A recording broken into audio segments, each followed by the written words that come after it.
bit about your experience as a student in the School of Library and Information Science. Yeah, I was, I guess you could say, an active student, very involved with the various student associations. I think that that's a really beneficial thing for people to pursue while in the school. It gives you an idea of what's available after you graduate. It's excellent on your resume, and it gives you a chance to I guess work with students in a different way and start to get into the professional community. I was the president of the ALA student chapter, so I would plan tours to different libraries, get students involved and interested in that way. So I definitely recommend people do that. What particular concentration did you pursue in school? I was in the public library administration realm, I would say. I've always had my eye on being a public library director, so I was comfortable with taking those classes, look forward to those classes. I think it's good for everyone to spend some time in the administration realm. At least in my time it was required. I think that's a good thing, just because you may not expect to be a manager or director or in charge of a certain area, but you will one day. We hear that from students a lot. Are there any areas that, if you had it to do over, if you would go back to school, that you would do differently? I think it would have been helpful to try to focus a little more on some financial aspects of libraries. I think that as library budgets get tighter and budgets get cut and slashed, that it would be helpful to have a little more experience and understanding about how they're funded, how to generate additional revenue, how to advocate for your library. I think all of those skills are just really essential right now in our current environment. Absolutely, it's tough. Yeah. So, what advice would you give to the student who really isn't sure, just is just exploring and is sees the MLIS as lots of opportunities, but really is not sure how to focus? Any advice you could offer to that person? I think do your homework as much as possible before you really commit yourself to the program.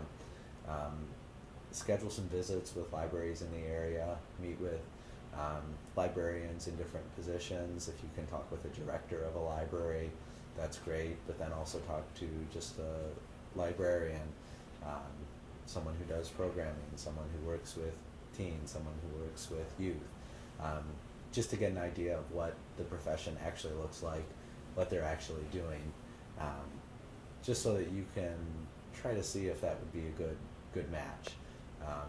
It's different than just reading through stuff online or reading books about the profession. It also gives you a chance to see the library, see the environment, kind of see what they're doing. They may even be willing to let you shadow them for an afternoon, just to see what it's really like to work on the reference desk. It'd be much better to find out then, yes, this is a great match, I want to do this, than finding out later that maybe this isn't what I want to do. When you were in the school, you were in the traditional face-to-face program, yes. But as you know, we have a lot of students these days, both in the Detroit area and across the nation, that are taking the fully online MLIS. Right. Could you offer any advice to one of these students who took the online program and is yet would want to work for a place like your library or work for somebody like you? Yeah, I think that there are some challenges in going through the school online, but you really just need to try to set yourself apart from other people in the class. You need to make sure that your professor knows you, even if you're just a name on the screen.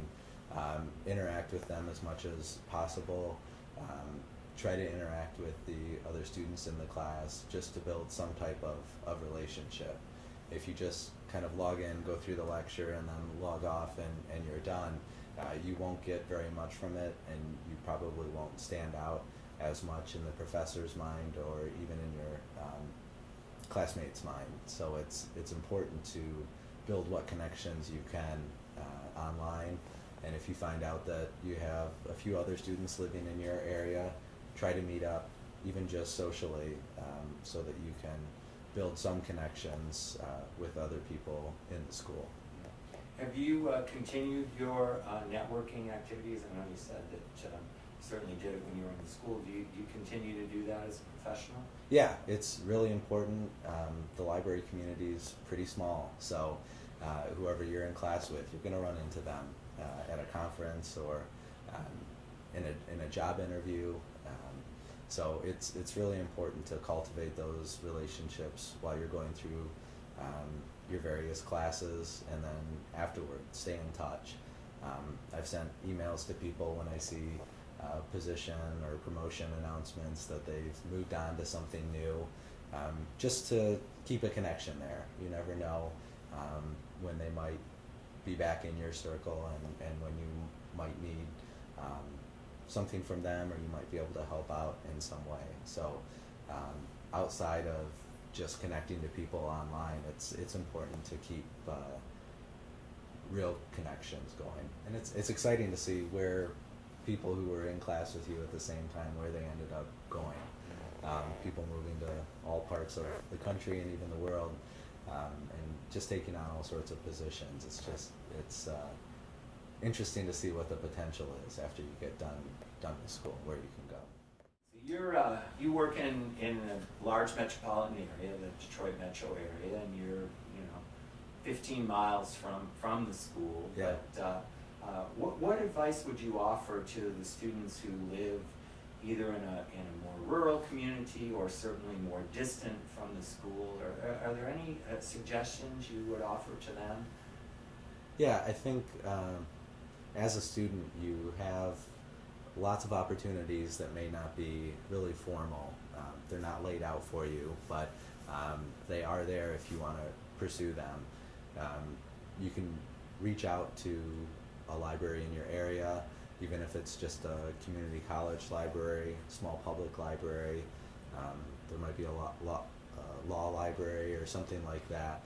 Just go in, introduce yourself, just talk with them about what they're doing, and if you're interested in the library, maybe offer to come in for a few hours a week and kind of shadow them, but maybe then provide some assistance as well.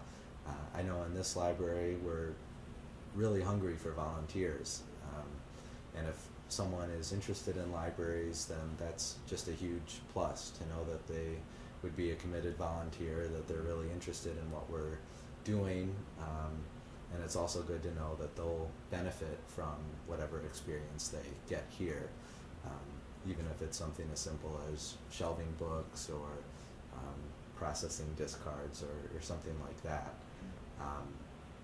I think there's also an opportunity to kind of get beyond just libraries and talk to bookstore owners, talk to nonprofits, talk to coffee shops.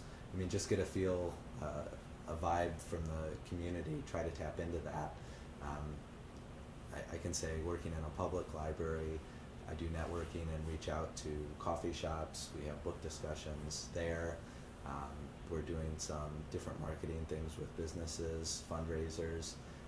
So it's helpful to get really comfortable talking about libraries, talking about the profession, and finding out how your organization can work with theirs. More and more that partnership concept, especially between nonprofits, is essential.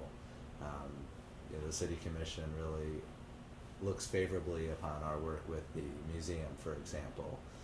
Two organizations serving the same community, similar interests. We're not competing with one another. We're putting on joint programs and working together. So I think that you can start to cultivate that before you're really in any professional position.